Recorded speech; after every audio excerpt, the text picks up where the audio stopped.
Meus amigos, sejam bem-vindos à segunda temporada do Biotalks, né, o nosso podcast da BioFi.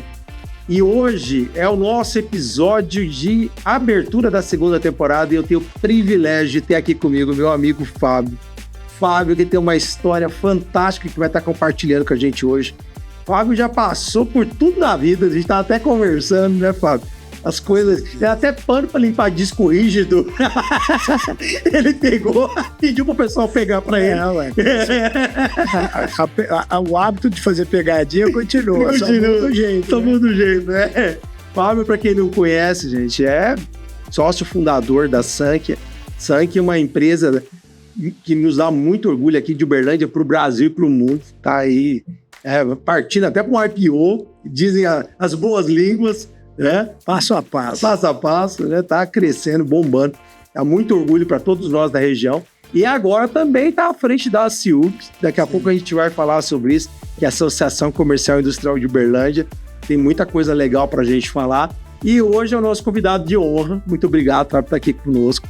Fábio, eu queria começar essa conversa com você falando um pouquinho da sua vida. Você começou a empreender em 1989. Gente, não faz conta da idade, não. Você não vai descobrir nós dois aqui, tá? Por favor. Você começou a empreender em 1989 no Brasil, que era muito diferente. Foi nessa época que você criou a Sankia.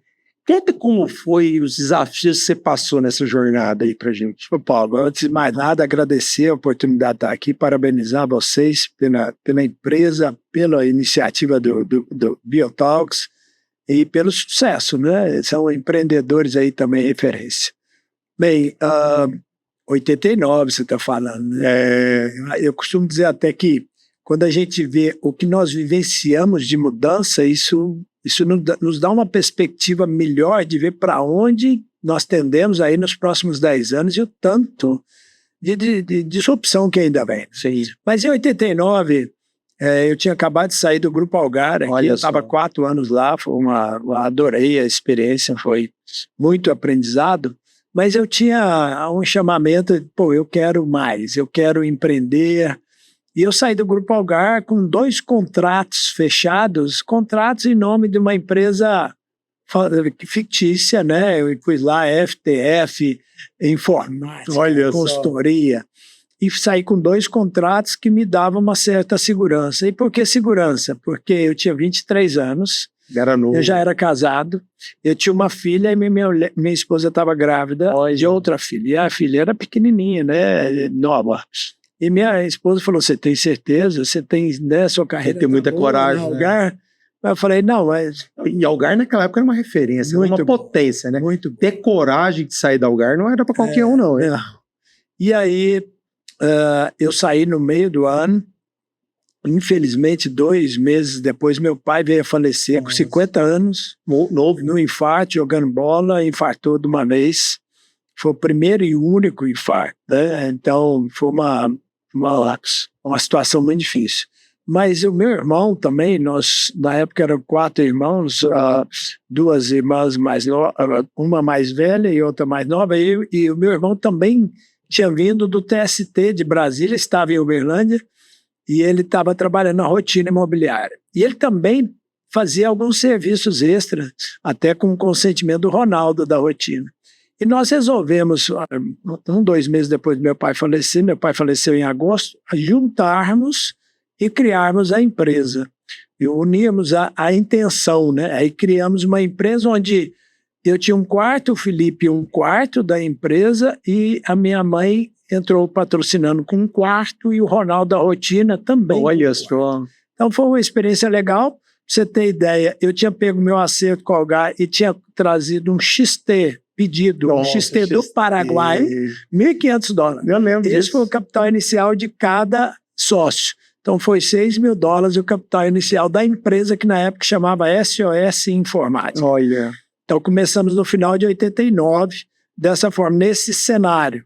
Então, o que levou a isso? Talvez a vontade de empreender, talvez uma cultura que eu sou muito grato ao meu pai e minha mãe, os dois, meu pai do Banco do Brasil, mas sempre muito criativo, né? Um excelente humor, um cara de relações assim, com pessoas sempre conquistava muitas pessoas.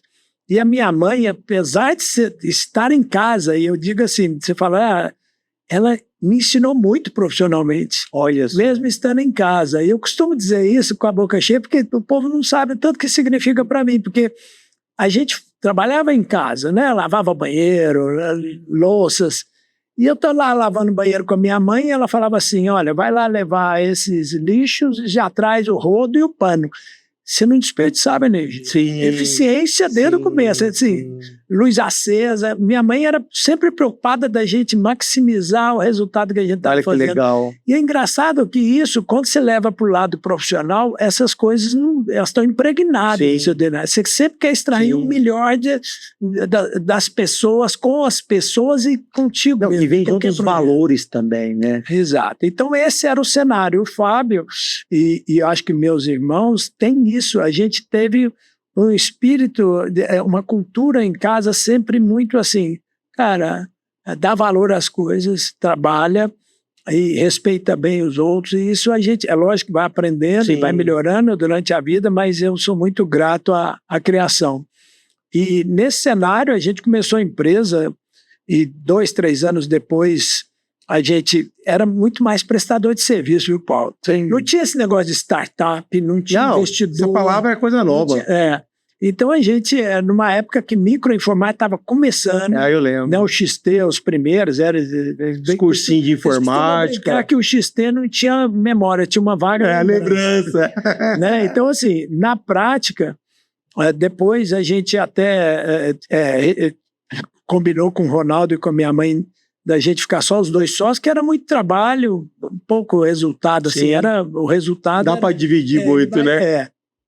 E aí depois, lógico, quando o povo vê você falando da Sankhya hoje, é interessante a gente ouvir outros falarem, como a gente acompanhou cada etapa dessa, muitas vezes a gente não tem tanta clareza da dimensão que atingiu o negócio, mas foi passo a passo, né? Como você falava, é uma longa caminhada, mas você tem os passos e chega uma hora que você dá alguns saltos. Sim. E a gente teve alguns momentos desse ao longo desses 35, vamos fazer 35 Olha só que legal. De empresa. Você sabe que você estava falando, o meu primeiro computador foi um CP200, não sei se você lembra, que é aquela teclado de membrana. Sim. E o primeiro que eu trabalhei foi um CP500, quer dizer, foi um pouco antes dessa época do XT e tal, mas nossa, quanta coisa que a gente lembra. Isso é muito diferente do que é hoje. Não, mas aquela época tinha uma coisa legal, que você vai concordar comigo, a gente escovava bit mesmo, que a gente estava falando agora mesmo, a gente ia fundo no problema, pensava muitas vezes na melhor solução. A lógica que você usou do rodo que veio da sua mãe é perfeita. Porque você não saía fazendo um programa tentativa e erro. Você pensava muito na lógica, tinha o fluxograma, tinha todas essas coisas para você tentar tirar o melhor resultado da máquina. Porque como ele tinha uma vaga lembrança, você tinha tudo muito lento. Exato. Né? Aí vai mudando a equação. Onde é que você investe mais tempo? Isso. Você tem que planejar melhor, testar melhor. Hoje você testa alguma coisa muito rápido, né? Sim. Com todos esses avanços tecnológicos, então você pode muitas vezes usar o que eles chamam atira primeiro, depois mira. Se atirar for muito complexo, você não pode atirar primeiro para depois mirar em alguma coisa. Para calibrar, você demora muito, né? Então você tem que, antes de dar um passo, você tem que planejar mais. Hoje, quando a execução é muito mais rápida, você pode executar, testar, voltar e validar. Não, você vê naquela época, antes do XT, acho que quando você estava na Algar, era terminal, então não dava para você ficar tentativa e erro. Você brigava por tempo de CPU para poder compilar os programas. Compilar, ficava a noite inteira e via um relatório impresso de erro, você lembra? Você não é melhor que eu, né? Essa transformação foi nossa, muita coisa. Aí me conta um pouco, esses 30 e tantos anos de história, essa longa jornada, conta para mim algumas passagens que você fala, Paulo, essa aí foi desafiadora. Que você falou uma coisa, a gente está vendo hoje, né, a potência que a Sankhya se tornou, como você falou, que às vezes visto de fora você tem até uma percepção diferente, né? Mas nem todo mundo sabe os tombos que levou, né? Quase ninguém sabe, na verdade, os tombos que ele... Não só os tombos, mas os desafios que passou. Conta, se você puder, conta uma passagem pra gente aí que você... Cara, assim, eu diria que, primeiro, pra gente estar onde está hoje, uma coisa que que nos trouxe até aqui foi sempre um eterno desconforto de como estão as coisas e como a gente pode melhorar uma situação, um problema, para atender melhor aquela dor daquele cliente. Então, essa eterna inquietação, que chega a ser até um defeito, porque tem hora que o povo fala, você nunca está satisfeito? Não, eu fiquei satisfeito ontem, hoje agora já passou, vamos pro próximo. Mas o lance legal é, isso para mim é a mola propulsora, sabe, de você sempre querer se desafiar. Mas passagens, a gente teve muita passagem que marca ou traz um aprendizado violento. Por exemplo, antigamente, eu não sei hoje se é tanto assim, mas a gente era meio de levantar bandeira. Por exemplo, se você usava o Clipper, usava outra linguagem, ou COBOL, as briguinhas, né? Essa linguagem é como se você fosse o dono da linguagem, né? Então ficava levantando aquela bandeira. Só que as ondas vieram mudando. Por exemplo, na verdade, eu programava em Clipper e em COBOL. Né? Eu comecei desenvolvendo a parte de exatas. E aí, quando foi migrar para o ambiente Windows, a CA, que era a dona do Clipper, ela estava prometendo lançar uma ferramenta. E aí, uma ferramenta para o ambiente Windows. E a gente ficou esperando e foi demorando. E aí você fala, não, se eu uso o Clipper, ele é bom, eu quero o outro dela. E aí demorou, a solução que saiu, nós começamos a adotar e não teve muito sucesso, nós tivemos muito desafio com aquilo.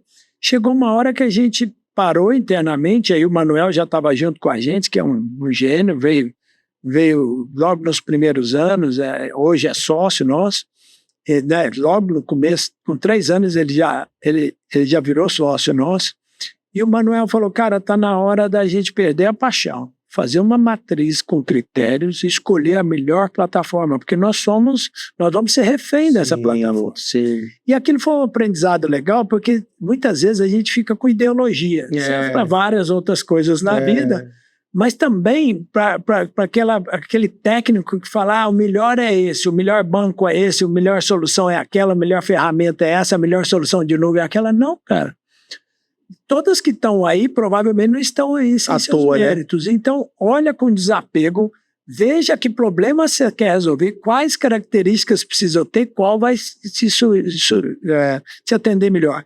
E ainda tem um outro negócio, qual tem uma visão de futuro para perpetuar. Porque imagina você construir toda uma solução numa plataforma e depois aquela plataforma é descontinuada. E isso aconteceu ao longo dos anos. Foi. Então, aqui que virou o Clipper.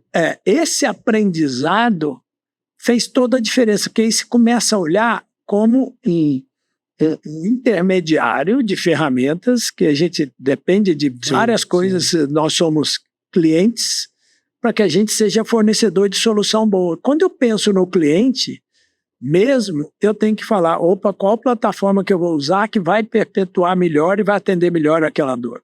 E sem o apego, sem a bandeira, né? Que às vezes você fica defendendo uma bandeira mesmo quando a bandeira já não daí não representa o que você precisa. Sim, nossa, isso é interessantíssimo.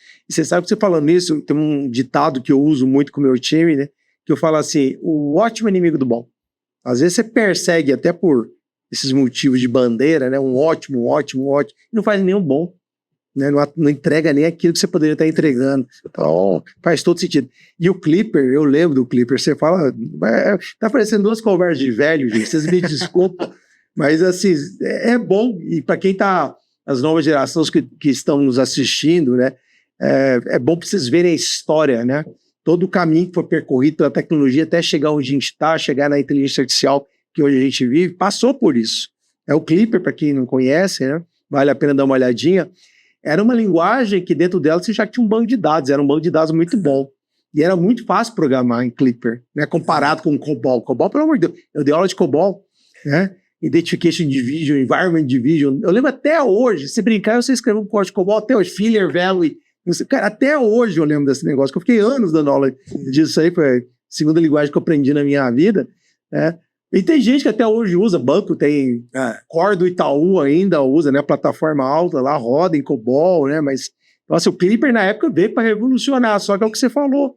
Veio um Windows, mudou a história e nem todo mundo entrou nesse bonde, né? E a gente começou a usar o Delphi, foi 5 anos, eu já estava migrando para Java. Foi. E assim, e cada vez com ondas diferentes. Então, assim, fazer uma avaliação criteriosa e com desapego, eu acho que isso é fundamental. Até para tudo que você vai usar. Sim, para a sobrevivência da empresa, né? E aí, aproveitando, você já está em outro momento da sua vida, né? Você está num momento de empreendedor, de mentor, de investidor, né? O que te levou a esse momento da sua vida? Eu acho que, primeiro, assim, uma das coisas que eu procuro exercitar é um certo desapego. Desapego não é fácil. Né? Não. No final do ano passado, minha esposa teve que fazer uma cirurgia e eu resolvi sair da executiva da Sankia. Meu irmão continua lá como CEO e eu estou só no conselho hoje, né? Da Sankia, sou sócio do mesmo jeito, sou conselheiro, trabalho em prol da Sankia, mas não trabalho no dia a dia mais da empresa. Com isso, você começa a ampliar os horizontes. A princípio, por que precisa de desapego? Porque, pô, imagina, sócio fundador, 35 anos de empresa, o que eu vou fazer, Sim. como é que é? Então você tem que ter um equilíbrio muito grande, uma maturidade. E aí vem uma coisa que eu sempre gostei, eu gosto de desenhar o futuro, eu gosto do protagonismo. Então, e agora? Primeiro pinto um vazio de não ter agenda direto dentro Sim. da empresa, mas aí tá. Então vamos usar a criatividade para ver o que eu vou fazer nesse novo contexto de vida. Então isso começou. Aí eu já estava como presidente da CIUB, agora eu estou no segundo mandato. Que é o assunto que a gente vai falar daqui a pouco, não percam. Aí eu resolvi, quando eu recebi a missão da CIUB, era promover mais inovação lá dentro, aí eu intensifiquei a minha dedicação lá para fazer isso mais rápido, porque são 2 anos só mais, 4 anos, 2 mandatos de 2 anos, e estou trabalhando bastante nisso. E aí fui convidado para um conselho ou outro de outras empresas, várias pessoas que me conhecem às vezes pedem mentoria e eu trabalho isso. E eu resolvi, interessante essa pergunta sua, porque eu comecei a repensar muitas coisas, os valores da vida. Olha, junta com meditação, as coisas que eu gosto, e eu falei, e aí? Uma decisão minha hoje é eu só invisto meu tempo em onde eu posso agregar valor. Então você falar, Fábio, se eu sentir que naquele lugar eu não estou agregando valor, eu não tenho nenhuma vaidade de não estar lá. Eu não preciso levar nada para ninguém, assim, e eu só quero ir onde eu realmente posso fazer a diferença, porque o meu tempo é a coisa mais nobre que eu tenho. Sim. Né? Agora eu já sou neto, já sou avô, tenho 3 netos, cara, pô, que delícia ficar com os netos, com as filhas, com a família, com os amigos, então eu busco investir nisso. E aí, gastar tempo onde eu possa agregar valor. E normalmente, aí é uma coisa boa da vida, hoje eu tenho um certo conforto que foi conquistado, a ambição de ter mais não é o que me move, mas sim de agregar valor para a sociedade, para os outros. Então, eu estou nessa nova fase. Devo escrever um livro agora, essas coisas, mas muito mais para compartilhar com alguns que eu tenho conversado. Ele fala, pô, porque eu comecei a fazer umas enquetes, você escrever um livro faz sentido? Pô, é o que eu quero. Então, aí, beleza. Porque eu também não quero um desafio de ter que sair vendendo livro. Não é essa a minha proposta. Eu só vou fazer coisas que eu falo, não, isso pode gerar algum valor. Gera valor para meia dúzia, já está bem feito. Até porque uma coisa que a idade traz é que a gente percebe que não é dinheiro que a gente vai levar dessa vida. Não são os bens. No fundo, é o contrário. O que a gente vai deixar aqui? Então, isso que você falou de agregar valor é um pedaço do Fábio que vai ficar em cada uma dessas obras, entre aspas, que você está construindo. Seja num livro, seja na vida das pessoas, seja ajudando um empreendedor. Isso é um pedaço seu que fica. Isso de certa forma, imortaliza a gente. Cara, você falou uma coisa assim, a gente vai ficando mais velho, vamos dizer, mais maduro. Mais maduro, vamos usar a palavra maduro. Hoje em dia não é mais terceira idade, viu, gente? É Nós estamos vamos lá, no auge. Porque depois de 50, você pedalar 70, 80 quilômetros, antigamente eu não pedalava isso assim. De jeito nenhum. Mas uma coisa legal que eu acho é o seguinte, durante a vida eu reparei que muitas frases me tocaram e eu repetia as frases. Apesar de eu repetir aquelas frases, eu não entendia com profundidade o que ela é. Então, assim, eu acho que o nosso desafio, à medida que a gente vai amadurecendo, é internalizar realmente o que você fala. Vamos dizer, walk the talk em inglês. Cara, se você realmente acredita nisso, por que você não age de acordo com isso? Então, essas coisas são interessantes. Ou seja, eu busco cada vez mais ser mais genuíno comigo mesmo. É um grande desafio. Porque a sociedade, muitas vezes, a gente se moldou em uma situação. Então, acho que na vida, você pegar os aprendizados da vida e internalizar, uma das coisas que mais me tocou recentemente, e aí eu fiz isso até numa palestra, porque para mim é muito forte, as oportunidades são infinitas. Seja para inovar, para criar, para montar negócio, para enriquecer. Não tem fim, cara. Sim. Na área de tecnologia, em qualquer área da biologia, da saúde, da IA, de não sei o que for, não tem fim. Não é só, você só aumenta, só expande. Sim. Porém, a nossa vida é finita. E a hora que você fala, não, eu posso morrer hoje, posso morrer amanhã. A hora que você realiza aí, você fala, cara, onde é que eu invisto o meu tempo e o que eu acredito? Sim. E aí, nesse sentido, minha reflexão será que qual é o ponto limite de ganhar dinheiro? Sim. Ou de crescer a empresa, ou de fazer isso? Então, isso te ajuda a dar oportunidade para outros atuarem com energias diferentes. Sim. E aí, esse aprendizado eu tenho buscado internalizar e aplicar nas diversas coisas da vida, nas diversas situações em prol de prosperar iniciativas, sejam elas sociais, sejam elas de negócio, né? E elas precisam ser sustentáveis. Sim. Sustentáveis, inclusive, pagar a conta. Sim, saudáveis. E dar resultado. Sim. Então, isso é o que eu levo de lema para mim. Que legal. E você vê, né? Você falou uma coisa que também lembra da minha vida. Meu pai morreu com 41 anos do coração também. Quando a gente para pensar, eu vivi, você viveu mais que seu pai. É estranho isso, né? As memórias que eu tenho do meu pai, ele é mais novo que eu, né? Então, é o que você acabou de falar, a gente não sabe quando a gente vai. Sem dúvida. Pode ser, sei lá, um acidente, Deus me livre, mas a gente não sabe. Então, vamos usar bem esse tempo que a gente tem. Dando o nosso melhor hoje. Você vê, eu te apresentei, né? O pessoal já conhece as iniciativas que a gente tem na parte de saúde. De novo, é para ser saudável, para ser uma empresa, não sei o quê, mas sabe o que mais me motiva? O que mais me motiva é as vidas que a gente pode salvar. Sim. Porque ter um diagnóstico rápido e assertivo é vida que... Cara, isso me dá um P maiúsculo tão grande. Porque, imagina, isso é propósito. Eu acho que a gente está numa fase de buscar propósito na vida. Você está numa fase... Tem que ser movido. Tem que ser movido a propósito. Que o resto é passageiro. Entendeu? Isso é legal. Eu acho que uma coisa que todo empreendedor tem que ter isso. Qual é o propósito? E ser movido pelo propósito. E muitas vezes a gente vê, e não tem nada de errado nisso, mas muita gente falando assim, não, eu quero montar um negócio para ficar rico. Faz parte. Hein? O ficar rico vai depender de você ter um bom propósito e da qualidade com que você faz, da maestria com que você cumpre o seu propósito e ele atender uma dor humana, de uma necessidade. Sim. Seja e a humana que eu falo, seja nos negócios, seja na alimentação, seja na saúde. Então, o que vai fazer a sua iniciativa prosperar é a maestria com que você cumpre aquele propósito e executa aquilo. Logicamente que eu não estou falando de negócios escuros. Sim, claro. Não é da nossa índole. Então, mas vamos lá. Bom, falando de toda essa trajetória, eu não poderia deixar de falar de Aciub. Você já está no seu segundo mandato na Aciub, movido por um propósito. E eu queria que você contasse primeiro um pouquinho mais desse propósito e o que hoje a Aciub com o Fábio está fazendo por Uberlândia.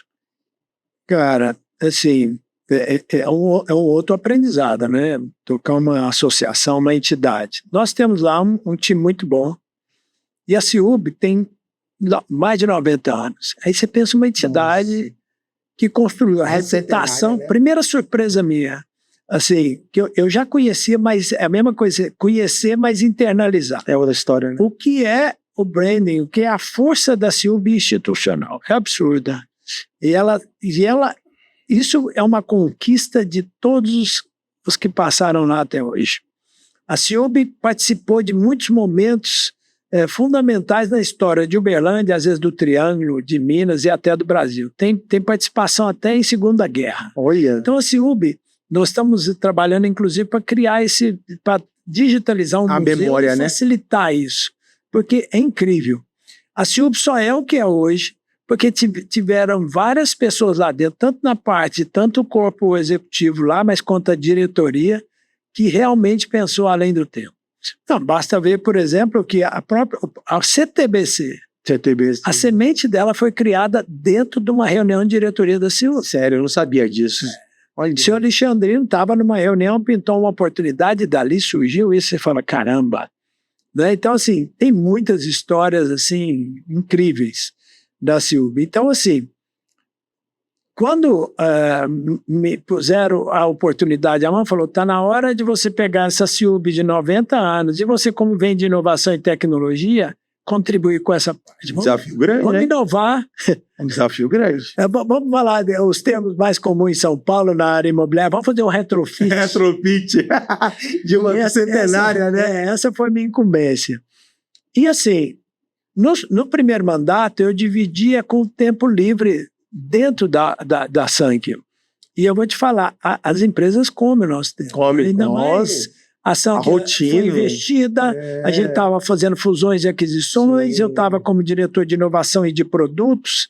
Eu gosto muito de elocubrar, de criar situação. Criei um conceito lá, liderei uma turma, nós criamos em conjunto isso do EIP, que é o Enterprise Intelligence Platform, para suplantar o conceito tradicional de ERP, e a nossa audácia é lançar esse conceito mundialmente. Né? Então, a Sankyo, a gente fala, opa, vamos pensar em algo global.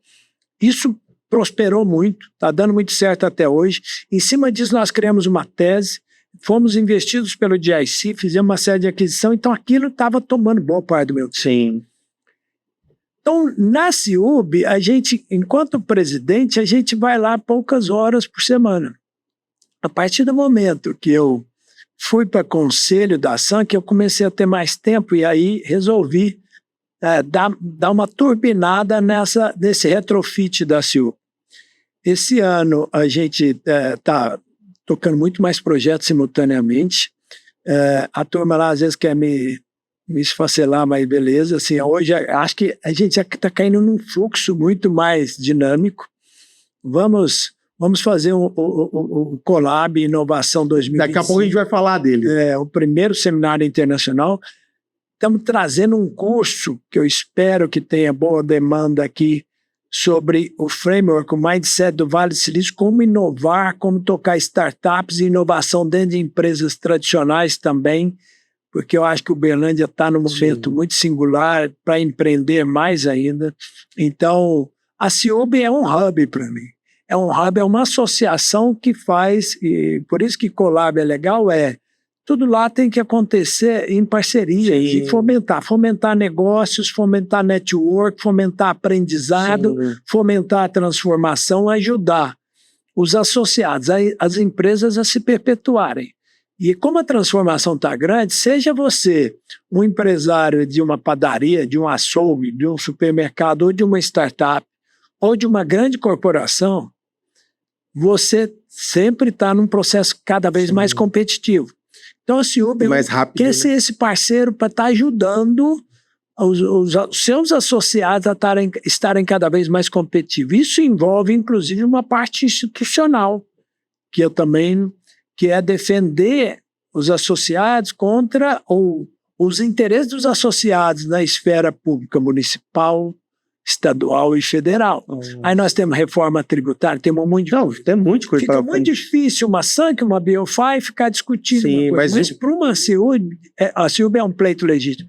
e nós temos ampliado essa parte institucional também. Então, tem um monte de coisa que a Silvia está fazendo e eu espero que os associados sejam cada vez mais tocados positivamente por essas ações que a Silvia está fazendo, ajudando eles, né?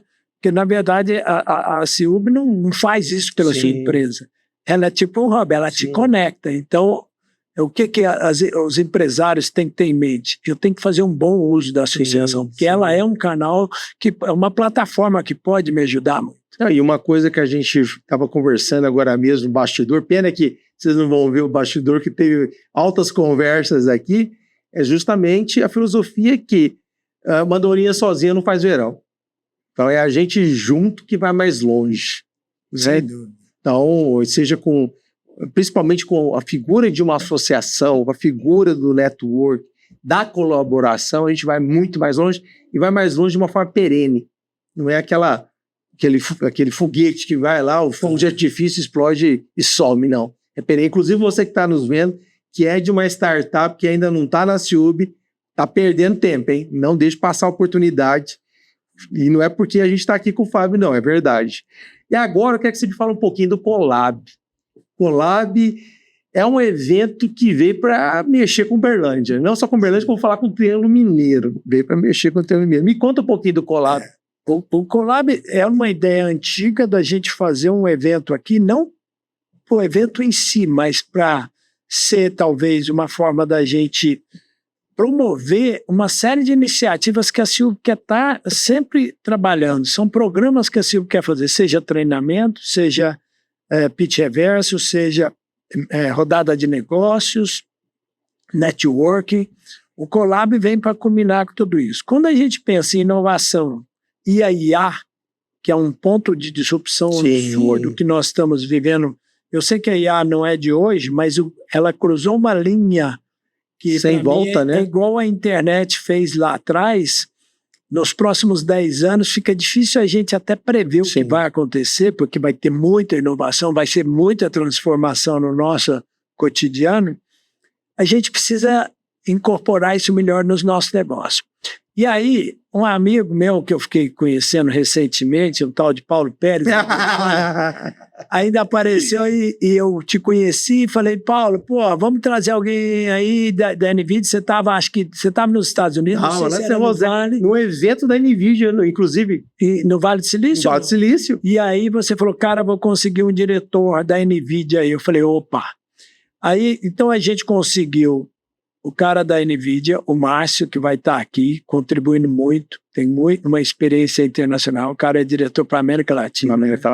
Nós conseguimos o Walter Longo, cara, eu fiz um briefing com o Walter Longo e eu não conhecia. Cara, outra figura, né? Ele mexe com a gente.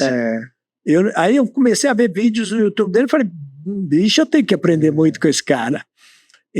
Nós vamos ter o Gil Giardelli, que também vai trazer um robô, vai trazer coisas práticas. Nós vamos ter o Ricardo Rocha. A gente vai levar o nosso robô lá também, eu combinei com a turma. A gente tem você não viu o Dogify ainda não? Depois, Felipe, vamos mostrar para ele o Dogify. É um desses cachorros robóticos, a gente tem um que a gente programa. Eu já combinei, vamos estar lá andando com ele lá no evento também. Então, vamos ter... O prefeito deve anunciar coisas para cá, o governo do estado de Minas vai fazer anúncios relevantes de investimentos.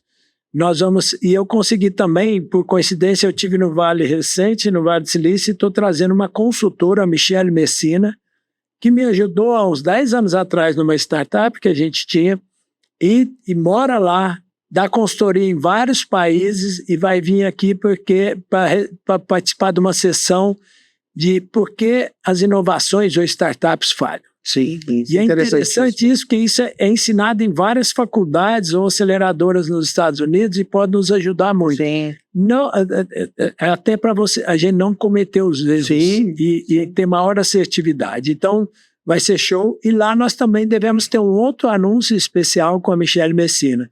Então, o Colab, cara, eu acho que quem aqui empreende, quem lidera na região de Uberlândia, não precisa ser só de Uberlândia, é um triângulo intenso. Ou São Paulo, tá tudo perto. Tem amigos de São Paulo que vão estar vindo também, não pode perder. Não porque pode. É um evento internacional aqui em Uberlândia, e a Uberlândia realmente pensando global e querendo turbinar, vamos dizer assim, o nosso mindset, ajudar a gente a acompanhar essa inovação que estava em qualquer área, e nós não estamos falando só de empresa de TI. Sim, geral. Como é que nós podemos acompanhar isso e não sermos engolidos ou só usuários das novas tecnologias? Sim. Como é que nós podemos fazer isso? Como Uberlândia já tem um DNA empreendedor e a região, eu acho que nós vamos ter excelentes proveitos desse collab. Não percam. Não percam. E vejam, além disso, vai ter rodada de investimento, captação de investimento para startups. Vai ter investidores nacionais. Vai ter pitch reverso, né, das empresas também apresentando os desafios que ela tem para, eventualmente, empresas que vão lá estar participando disso. Assim, sim, é um evento do dia inteiro fantástico, né, porque a gente é amigo e está junto, mas realmente é imperdível. Acreditem em mim. E aí, falando de collab, falando de inovação desses desafios, você falou que a Sankhya se reinventou, né? À medida que você criou um novo conceito e tal, né? Hoje a gente está no momento que essas empresas, se elas não se reinventarem, muitas delas vão morrer, né? Como que você vê essa transição, esse mundo de essa tempestade que está tendo aí para o futuro das empresas? O que os caras teriam que estar antenados, ou tipo o que você fez lá? Que caminho que você recomenda? É engraçado, assim, o tanto que antigamente a gente pensava, pô, esse cara parece que tem um dom, é uma arte. Hoje, a maioria das coisas que antes eram arte são uma engenharia, uma ciência, sim, que a gente pode estudar. Inovação, disrupção, ela tem um mindset, um framework, dá para a gente estudar e melhorar isso. Estou dizendo isso para te responder porque no final de 2008 a gente reuniu, a gente tinha criado na Sankhya uma empresa Giva para atender a gestão das pequenas empresas. Eu era o CEO da Giva, o Felipe da Sankhya, quando nós criamos isso. Depois de 10 anos e tal, a gente resolveu fundir as duas empresas, elas já usavam a mesma tecnologia, mas concentrar só numa marca. E aí a Giva foi fundida dentro da Sankhya, e aí tá, o Felipe era o CEO da Sankhya, eu assumi a área de inovação. Falei, pô, e aí? Aí é aqueles pontos de inflexão na vida, o que eu vou fazer? Pô, eu saio, deixo o brother tocar, mas peguei a área de inovação, e como eu gosto muito disso, sempre gostei de inventar moda, eu fui estudar como é que isso estava acontecendo. Eu já tinha ido várias vezes ao Vale do Silício, e fui ler alguns livros de inovação radical. E aí, uma primeira coisa que eu compartilho nessa pergunta é: o que vai matar o nosso negócio nos próximos anos? Boa pergunta. Então, quando você fala isso, eu peguei... Não, me deu uma cãibra aqui. Faz parte. Eu peguei e reuni... Nós fizemos algumas sessões com um grupo de diretores da Sankhya, gerentes, um grupo seleto, tinha lá menos de 20 pessoas, nós fizemos meia dúzia de encontros ao longo de 2 meses. E tem uma dinâmica para fazer. Eu estudei e fui aplicar essa dinâmica. E a primeira pergunta é: o que vai matar nosso negócio nos próximos anos? Quando você é muito técnico, está muito dentro do seu negócio, você pensa, pô, está indo bem, nada, vai matar meu negócio. Essa é a primeira coisa. Se está indo bem, se a água já não está no preço, não, você está indo bem, pô. Não, nada vai matar. A gente acaba ficando um pouquinho prepotente, né? Acha que... Então, assim, mas depois de algumas provocações e algumas comparações com videolocadoras e outras coisas que sumiram, etc., você começa a pensar, peraí, tem mudanças acontecendo em várias áreas e as mudanças estão acontecendo em alguns negócios, podem afetar o nosso ramo de software de gestão, de melhorar a gestão das empresas, que é o nosso propósito. Tá. Nessas interações, a pergunta vai te provocando. E nesses brainstorm, tudo, nós vimos um novo conceito de gestão que culminou não num software de gestão, mas num conceito de EIP, de ecossistema e de plataforma colaborativa. Isso para o nosso negócio. Então, o legal, respondendo a sua pergunta, é, cara, o que vai matar o seu negócio nos próximos anos? Faça uma pergunta desapegada, desapaixonada, e começa a dar asa, mesmo que você... o que poderia matar. E você vai ver que muitas vezes o que pode matar o seu negócio, assim como o que matou outros negócios, não é um negócio que o seu concorrente faz hoje, é a mesma coisa. É um player, é um que tá fora. É um cara diferente, né, que vem e resolve a mesma dor que você resolve, porém de uma forma totalmente inesperada. E aí você começa a falar, pô, como é que eu posso canibalizar o meu negócio? Eu vou matar o meu negócio antes que outro mate, né? Que eu seja a nova solução. Pô, isso é legal de pensar. E aí você pode ir pensando uma série de coisas. Então, eu acho que o desafio das empresas para se reinventar é estar pensando a próxima onda, como é que é? Para você não ser pego de surpresa. E aí você também dá os passos adequados. E o legal disso tudo é que muitas vezes você pode ser disruptivo não naquela dor que você faz, você pode ser disruptivo numa solução periférica que não tem nada a ver com o seu negócio atual, mas que dentro do seu ecossistema você consegue resolver aquela dor com uma inovação e ser um outsider numa outra indústria. Que loucura. E ser disruptivo num outro negócio. Várias empresas já fizeram isso. Sim. Quando a gente vê que a Apple, a maior receita dela hoje vem de smartphones e não de computadores, sim, você vê o que a Apple fez e várias outras. Né? Os wearables dela também tem uma receita gigante. Tem que imaginar que é um relógio, um fone. Não. Então, assim, só para a gente entender que a gente pode pegar carona em várias outras coisas nos nossos negócios, o que pode matar. Essas dinâmicas, elas não são feitas assim. E aí é um negócio que eu acho legal. Estuda. O método, né? Quais são os métodos? Não é difícil. Não estou falando de fazer um curso de 5 anos, não. Dá uma estudada. E aí algumas horas vão te pôr bem a par de como fazer. E aí entra uma coisa que você falou, tem que praticar o desapego também. Se você é muito apegado ao Clipper, muito apegado ao que você faz, do jeito que você faz, e não abre a mente para ver que isso pode morrer, você vai morrer junto com isso. Xerox morreu, quantas outras morreram, né, por conta disso, Kodak. A história está cheia de casos, né? E você falou da Apple, tinha uma fala atribuída ao Steve Jobs, que eu acredito que seja dele, que ele falava assim, ó, quando você for olhar para um quadro para tentar achar a solução, saiba que ela está fora do quadro. A inovação está fora do quadro, não está no quadro que você está olhando. O que você acabou de falar? Está fora. É pensar fora da caixa. Como fazer isso? E aproveitando... É exercício. Não é? E aí, aproveitando o tema fora da caixa, você pratica yoga, pratica meditação. Quantos quilômetros de bicicleta que você anda? Depende do dia. Uns 70, 80? Como que isso impacta na sua vida, tanto pessoal como empreendedor, como líder? Qual que é a importância disso? Por que você escolheu fazer isso? Me conta, a gente quer saber. A yoga, vamos supor, foi uma necessidade. Com 1 ano de empresa, lá no começo, naquele prestador de serviço, um turbilhão de coisas, né? Tinha saído de um emprego fixo para empreender, a família para alimentar e tudo, muita responsabilidade. A gente ainda tinha uma banda de rock. Olha só.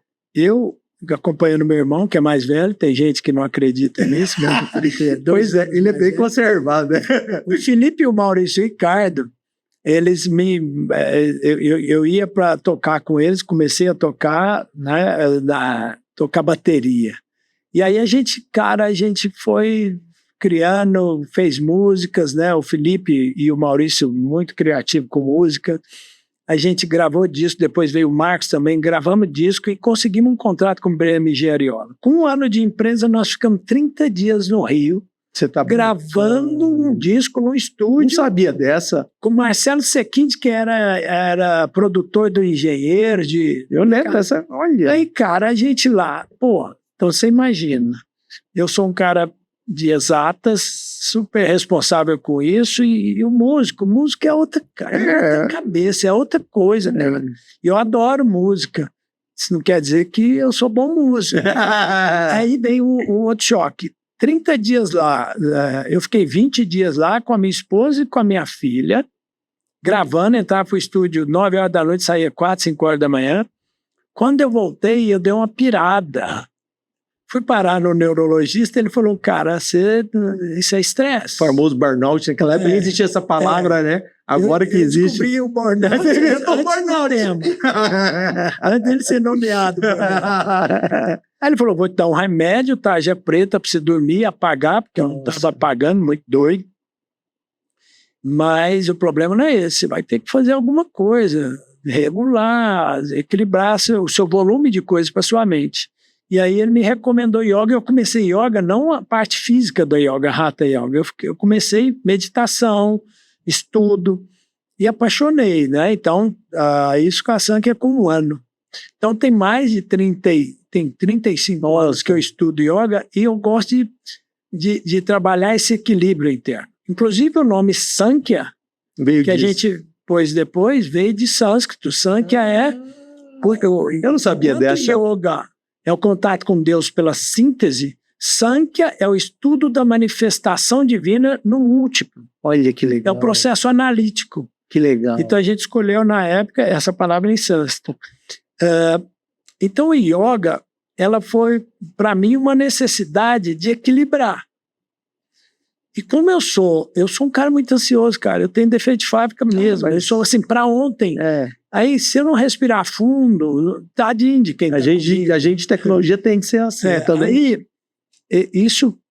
eu diria que os fundamentos da yoga, a parte de conhecimento, de estudo e a meditação, são as coisas que mais me ajudaram a não agravar essa situação ao longo da vida. E me ajudam muito até hoje, em vários momentos.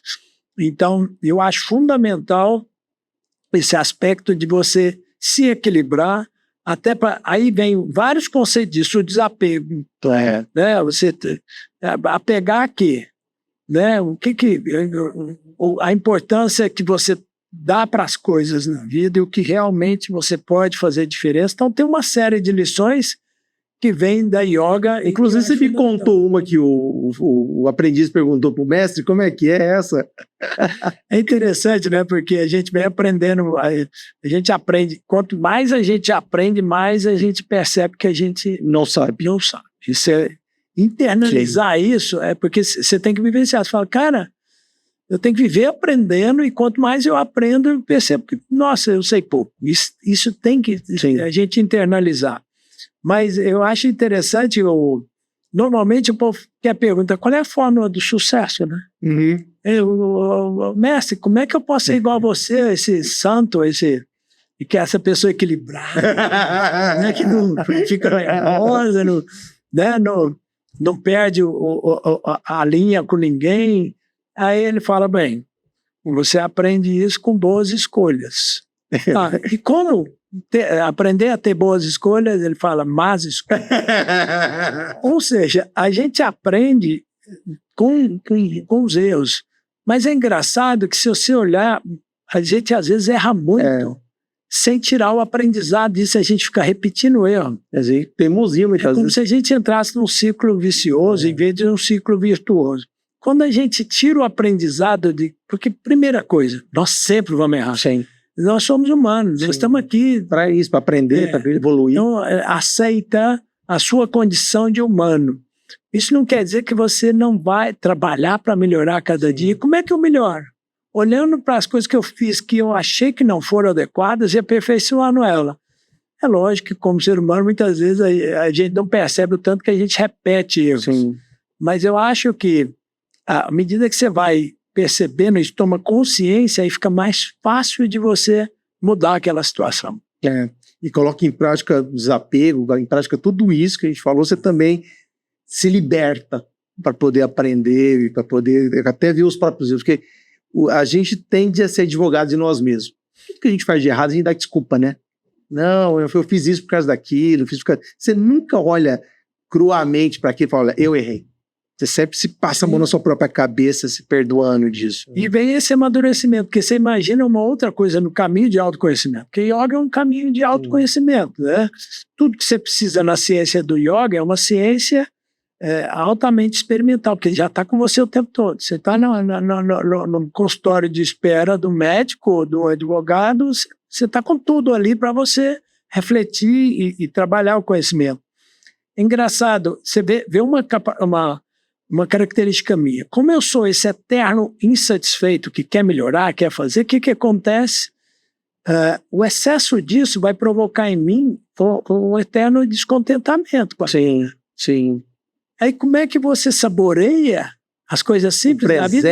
O presente, se você está sempre olhando para o futuro e quer inovar.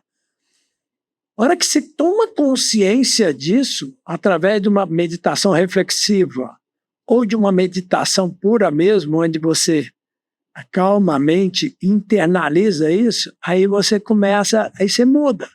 Por exemplo, eu como rápido, aí peraí, deixa eu saborear essa comida. O que eu estou comendo? Você não está sentindo, não está desfrutando. Como é que eu estou desfrutando esse momento agora? E o momento com sua esposa, com seus filhos, com os netos, aí você começa a ver a vida diferente. E isso é amadurecimento. E esse amadurecimento não vem de fora, vem de dentro. Vem de dentro. Tem um ditado que uma amiga minha uma vez me ensinou, né? Eu sempre procuro praticar a escuta ativa. Ou seja, eu estou escutando e refletindo aquilo que eu estou escutando, porque senão não adianta nada. Não tem diálogo, né? Ela falou uma vez que a transformação é uma janela que se abre por dentro. A mudança vem de dentro. Gente, é o que você acabou de falar.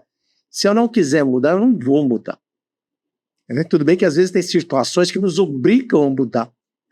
Quebrar a cara, passar uma situação muito difícil. E tem gente que ainda teima, né? Sim. Mas se você não quiser, você não vai acontecer. Tanto é que ouvindo você falar, eu cheguei à conclusão que eu preciso fazer yoga, porque... Cara, é o melhor caminho que eu encontrei. Pode fazer terapia, pode fazer, né? Cada um sabe em que sintonia tá, ou como, né? Às vezes é pela religião, mas o melhor caminho que eu encontrei, e assim com um método muito experimental mesmo, tratado como ciência, é a yoga. E aí eu não me limito, tem gente que gosta de Hatha Yoga, da parte física, mas eu incluo a parte de conhecimento, estudo e de meditação, que ela é rica, é uma ciência, é muito profunda. Olha esse fantástico. Assim, para a minha vida, isso me ajuda muito. E eu ainda, por mais que eu estudo há anos, eu estou ali no pré-primário. Olha só. Eu tenho plena consciência que eu estou ali ainda. Bom, eu vou te fazer uma última pergunta, a conversa está fantástica por mim. Ficamos 2 dias conversando aqui. História não falta, conhecimento, sabedoria não falta, aprendizado não falta.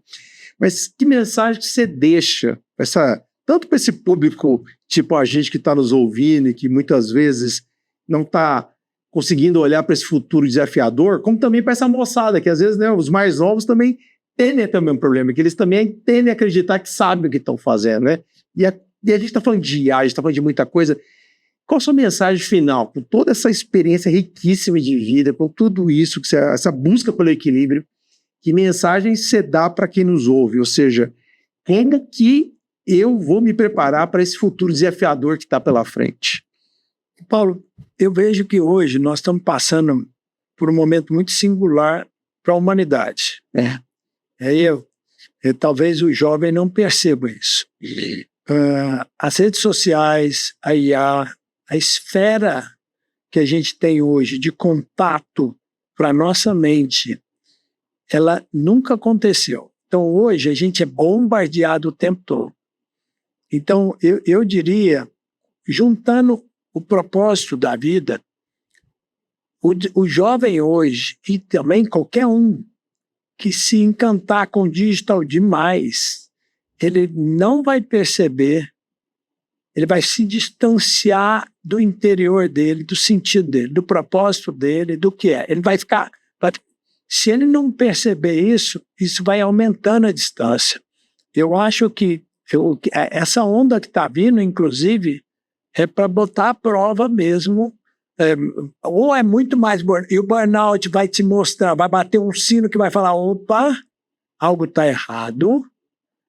Né? Então você vê uma onda de depressão, de uma série de coisas que pode acontecer fruto de um bombardear de coisas efêmeras, num clique, e que nós temos que resgatar, e eu acho que essa onda tende a colocar a prova, e ali na frente, quem eu acho que vai se dar muito bem é quem não virar refém disso no bom sentido. Saber usar a tecnologia como tudo que aconteceu na história da humanidade. Sim. Desde quem soube usar a roda primeiro. Sim, fogo, roda, eletricidade. Eletricidade, a computação básica. Sim. E as redes sociais hoje, como é que eu olho para dentro e vejo o que é vida para mim? E o que é essa transformação que está cada vez mais crescente no mundo e que vai ampliar. Porque vai ser mais rápido, ganha cada vez mais superpoderes e como é que eu faço isso para eu não me deprimir, para eu buscar o meu equilíbrio. E as transformações que isso vai afetar na sociedade. Sim. Porque nós estamos no limiar de muitas transformações. O seu emprego vai mudar. O emprego nosso vai mudar drasticamente. Isso vai afetar psicologicamente. Eu não sirvo mais para nada. Como é que eu entendo isso e surfo nessa onda diferente? O que vai acontecer com isso? Então, a pessoa tem que resgatar a essência da vida. E por mais que a gente incorporou na sociedade o sentido do trabalho como é hoje, ele tende a mudar muito. O sentido das relações, se você não primar por elas, né, os filhos, os netos na internet, o que está acontecendo, como é que eles são levados, às vezes as coisas se perdem nisso, eu acho que esse é o grande desafio. Então, e isso vai exigir do ser humano, em qualquer estado, país, em qualquer lugar, olhar para dentro de si mais do que nunca, entender como a essência do nosso papel vai continuar, mas de uma forma diferente nesse novo mundo. Isso é uma coisa que eu tenho observado e eu observo isso em mim mesmo.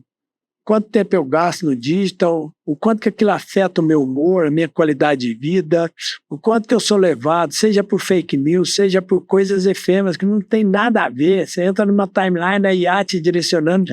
E o quanto que a mente falante te guia ou te controla, ou você realmente usa a sua mente, que é a essência de várias técnicas de yoga. Como eu uso a mente e não sou levado por ela. A minha consciência explora melhor tudo isso. Eu acho que esse é o principal desafio da humanidade.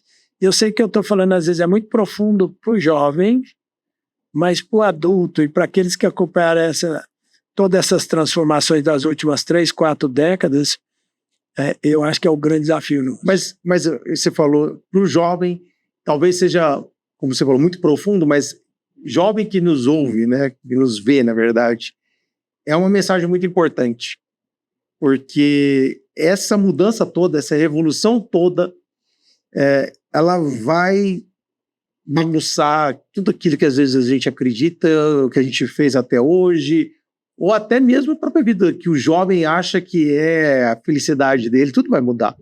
Então, quando você estiver em dúvida, pensa nisso, né? No que o mestre Fábio nos falou aqui hoje. Que o mestre Fábio nos falou aqui hoje, e reflita com o coração, porque realmente é um momento que a gente, de fato, está vivendo um ponto de inflexão na sociedade. Sem dúvida. Isso eu também concordo com você, não tenho a menor dúvida disso. Não, assim, eu gosto de tirar uma foto. Pensa nós, né, há poucas décadas atrás, usando orelhão, ou mesmo para ver um jogo na TV, a gente tinha uma TV do Paraguai, preto e branco, pequenininha. Bombril na antena. Eu nunca imaginei, há 20, 30 anos atrás, que eu ia ter alta resolução colorida no smartphone. Tá. Como nós vivemos isso, fica mais fácil a gente ver com a IA e com as revoluções de hoje, que daqui 10, 15 anos, nós vamos ter transformações inimagináveis hoje. Nós não imaginávamos isso. Se a gente visse isso antes, a gente falava... Nunca vai acontecer. Flintstones tinha um negócio e falava... Daqui 10, 15 anos, porque a velocidade está aumentando e o poder está aumentando, nós vamos ver coisa absurda. Você sabe disso. Eu fiz Singularity lá, eu falei, cara, pirei. Então as transformações vão ser absurdas. Tá, e aí? Quais os impactos dessas transformações no dia a dia nosso? Então, se a gente não tiver essa consciência maior, a gente vai ter muita gente que pode desencarrilhar desses trilhos. Infelizmente, assim, até tanto gente gerações mais antigas, que às vezes não aceitam mudança, quanto os mais novos, que também não estão preparados para mudança e nem estão procurando se preparar, né? Mas assim, só para... Isso não é tenebroso, é só para dizer o seguinte, nosso desafio hoje é o autoconhecimento. Sim. É trazer a consciência de quem nós somos em essência. E o que nós temos que fazer na vida? A vida é do que você faz com o outro próximo. Faça da melhor forma possível. Leva o bem. O meio vai mudar. Sim. Faça o bem. Sim. Projete o bem. O meio vai mudar. Né? Então, muitas coisas vão mudar. Propósito. O transporte vai mudar. A educação vai mudar. A saúde vai mudar. E aí? O trabalho vai mudar. Mas pensa, qual é o propósito disso? Excelente, fantástico. Gente, vocês que estão assistindo a gente hoje, eu não posso falar que foi o melhor episódio, senão os outros não vão gostar, mas... segunda temporada. Foi o melhor episódio da segunda temporada. Primeiro episódio da segunda temporada. Foi o melhor primeiro episódio da segunda temporada. Eu tive, sinceramente, pra mim foi... Não é porque a gente tá aqui que... apesar do pouco tempo que a gente se conhece, pra mim parece que tem uma década já. E assim, por conversas como essa, eu te admiro e te respeito. Queria deixar isso claro. E vocês que estão assistindo, foi uma aula que a gente teve aqui hoje. Aí eu te agradeço imensamente. Quando eu falo uma aula, é uma aula não só de conhecimento, mas de vida, de essência, de propósito, né? E não percam, né? Esse episódio vai no ar brevemente, né? Quer dizer, já foi, né? Porque eu tô falando. Já tá vendo? Não, a pegadinha. Então, tem o collab. Se vocês ainda tiverem tempo, participem. Se não tiver, depois acompanhem nas redes sociais o evento. Vejam tudo que a CIUB está fazendo. Tá? Aproveitem essa onda positiva que está sendo construída aqui em Uberlândia, toda essa onda de colaboração. Tá? E, claro que eu não poderia deixar de dizer que a gente faz esse podcast pensando em você. Tá? Então não perca os próximos episódios, que muita coisa boa vem por aí. Muito obrigado, meu amigo. Muito obrigado. Viu? Obrigado, Paulo. Obrigado de coração. Prazer também é recíproco. A gente se conhece há pouco tempo, mas sempre aprendo muito. Obrigado, viu? Um abraço. Obrigado.